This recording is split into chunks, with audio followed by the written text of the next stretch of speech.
جس دن نبی کریم علیہ الصلوۃ والسلام نے آج کا خطبہ دیا،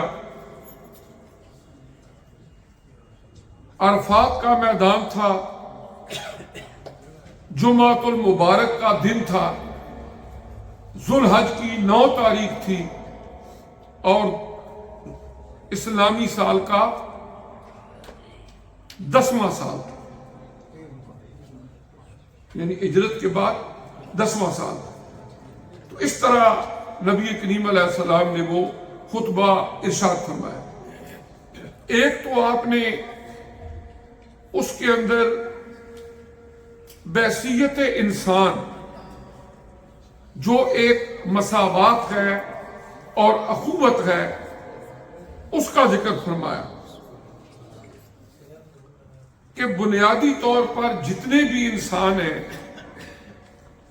یہ حضرت آدم علیہ السلام اور حضرت مائی حوا علیہ السلام کی اولاد ہیں۔ یہ اس اللہ تبارک و تعالیٰ کا ایک اپنا نظام ہے کہ کسی علاقے کے اندر پیدا ہونے والے انسانوں کی رنگت گوری ہوتی ہے، کہیں پر بلیک کلر کے لوگ ہوتے ہیں، کہیں گندمی کلر کے لوگ ہوتے ہیں، مختلف رنگ ہے، مختلف نسلیں ہیں۔ یہ اس اللہ تعالیٰ کی ایک اپنی تقسیم ہے جو انسانی اختیارات سے ماورا ہے، کیونکہ کوئی بھی دنیا میں آنے والا بندہ اپنے اختیار سے کسی گھر میں پیدا نہیں ہوتا کہ میں نے فلاں فیملی کے اندر پیدا ہونا ہے۔ اللہ کی مرضی جس کو جہاں اس نے پیدا فرما دی، یہ غیر اختیاری عمل ہے۔ لہذا جو عمل ہے ہی غیر اختیاری، اس کو کسی بڑائی کا، کسی کی عظمت کا معیار کیسے قرار دیا جا سکتا ہے؟ یہ کامن سینس کی بات ہے۔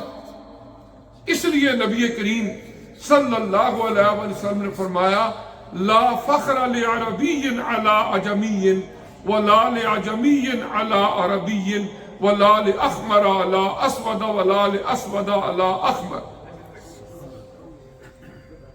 ان اکرمکم عند اللہ اتقاکم۔ حضور علیہ السلام نے فرمایا کوئی بندہ عرب کی سرزمین میں رہتا ہے یا غیر عرب یعنی عجم کی سرزمین میں رہتا ہے، کسی عربی کو کسی عجمی پر، کسی عجمی کو کسی عربی پر کوئی فخر نہیں ہے، کوئی پراؤڈ نہیں ہے اس کو کہ وہ کہے کہ میں عرب میں رہتا ہوں تو میرا مقام بلند ہے۔ فرمایا کوئی فخر نہیں۔ اس کے بعد فرمایا اگر کسی کا رنگ کالا ہے یا کسی کا رنگ گورا ہے، فرمایا اس سے بھی اللہ کے ہاں عزت میں کسی کا فرق نہیں پڑتا، اس لیے کہ یہ رنگ تو سارے خود اس نے عطا کیے ہیں، لہذا اپنی رنگت کی وجہ سے کوئی اللہ کے ہاں عزت والا، احترام والا نہیں بن سکتا۔ فرمایا تم سارے کے سارے آدم علیہ السلام کی اولاد ہو، اور فرمایا اللہ تعالیٰ کے ہاں اگر کوئی عزت والا ہے تو اس کا معیار تقویٰ ہے۔ اس کا معیار کیا ہے؟ تقویٰ ہے۔ ان اکرمکم عند اللہ اتقاکم، بے شک تم میں سے جو سب سے عزت والا اللہ کے ہاں ہے وہ ہے جس کے دل میں جتنا خوف خدا ہے، جتنا وہ زندگی کے اندر پھونک کے قدم رکھتا ہے اور کوشش کرتا ہے کہ اللہ کی نافرمانی نہ ہو، وہ بندہ فرمایا اللہ کے ہاں اس کی عزت ہے۔ اور عملی طور پر ہم دیکھتے ہیں کہ حضور علیہ الصلوۃ والسلام نے اپنی مبارک زندگی میں یہ کچھ کر کے دکھایا۔ مثال کے طور پر آپ دیکھیں، جب آپ نے نبوت کا اعلان فرمایا، عرب کے بڑے بڑے سردار، قریش مکہ، بڑے بڑے مالدار لوگ وہ مخالفت کرنے پر اتر آئے۔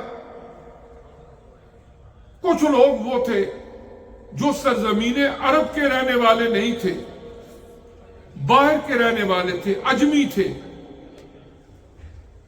انہوں نے اسلام قبول کیا۔ حضرت بلال رضی اللہ تعالیٰ عنہ حبش کے رہنے والے تھے، اباسینیا کے۔ حضرت صہیب رضی اللہ تعالیٰ عنہ رومن امپائر سے یہاں پر آئے ہوئے تھے۔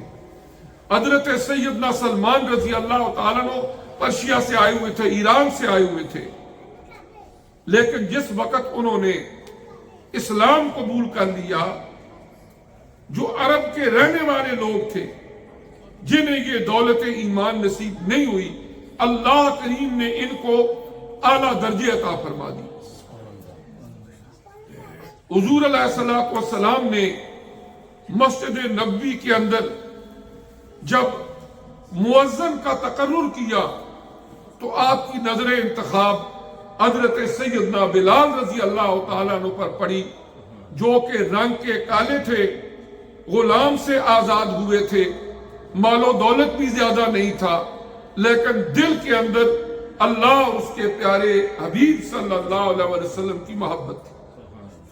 پھر جس وقت آپ ہجرت کر کے مدینہ طیبہ آئے، اسلامک اسٹیٹ کی بنیاد رکھی، تو اس کا پہلا وزیر خزانہ آپ نے حضرت بلال رضی اللہ تعالیٰ عنہ کو بلایا کہ مالی معاملات کو یہ دیکھیں۔ اور پھر جب آپ ہجرت کی رات بارگاہ قدس کے اندر گئے، عرش علا پر گئے، سدرۃ المنتہا سے آگے گئے، تو آپ فرماتے ہیں کہ عرش پر بھی مجھے حضرت بلال کے پاؤں کی آہٹ کی آواز آ رہی تھی۔ رنگ کے کالے ہیں، اجمی ہیں، لیکن درجہ آپ دیکھیں،